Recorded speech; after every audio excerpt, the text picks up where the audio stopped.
Cool. So I'll walk you through step by step as you go. From your spot on the map, your chosen spot, identify 2 or 3 prominent features like bluff lines or changes in vegetation or land cover or bodies of water or a sharp bend in a creek can work, or anything that is characteristic and unique and would stand out at all in the landscape around you.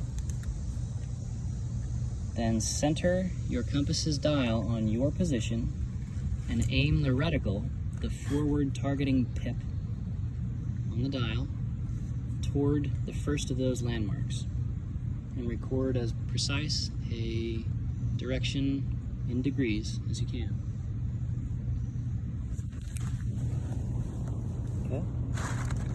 Here on the map, place my compass centered right there and aim forward, not north, but forward on the compass towards some landmark, like a bluff line or cliff, the tallest thing around.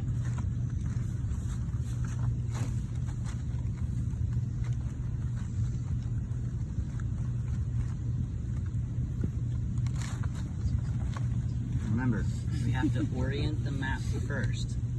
We have to turn up northward. These maps are not currently oriented. So, orient the map first. If you're doing this exercise and like it's predicting that you're somewhere on the moon, orient the map. Here you go. Turn the map so the north is up. Good. All right. Then place your compass.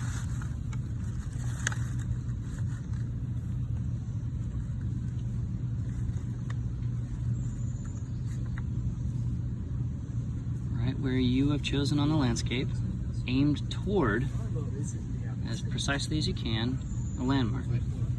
Okay, so I'm going to take a measurement from here to this cliff face and get some number. I'm going to add or subtract 180 with that number to get that back azimuth. And lay something straight along that line from the landmark back toward your position. If your landmark is directly north of you, you want to place that straight edge or drawn line or what have you pointing straight south, and you want it to be as long as you need.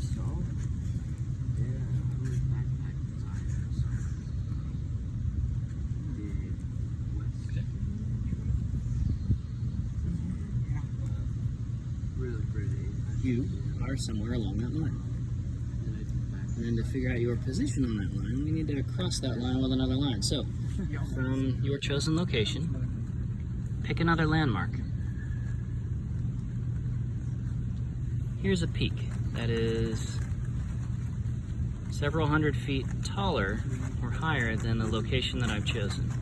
So, I place my compass at my location, with forward pointing directly at the peak. Get whatever direction in degrees that is. Add or subtract 180 from that to get the back azimuth.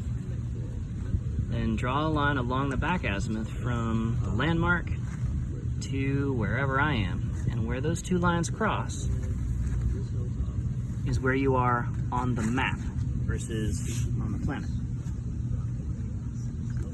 To check your guess, sight to a third landmark and see how well all 3 lines cross in the same spot or not. It's completely fine and normal to get a bit of a triangle formed by those 3 lines, and your position is somewhere in or around that triangle. This is one of those rare cases where close counts well enough. For overland travel, we don't need to know our precise GPS coordinates down to the meter.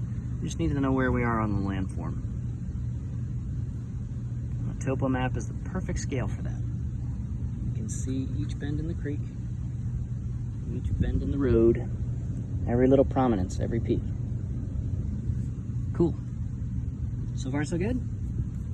Everybody find yourself on the map? It'll work? Cool.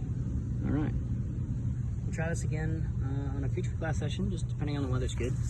We'll walk partway around the lake and figure out where we are precisely without looking at a GPS map, but using Topo Maps Campus.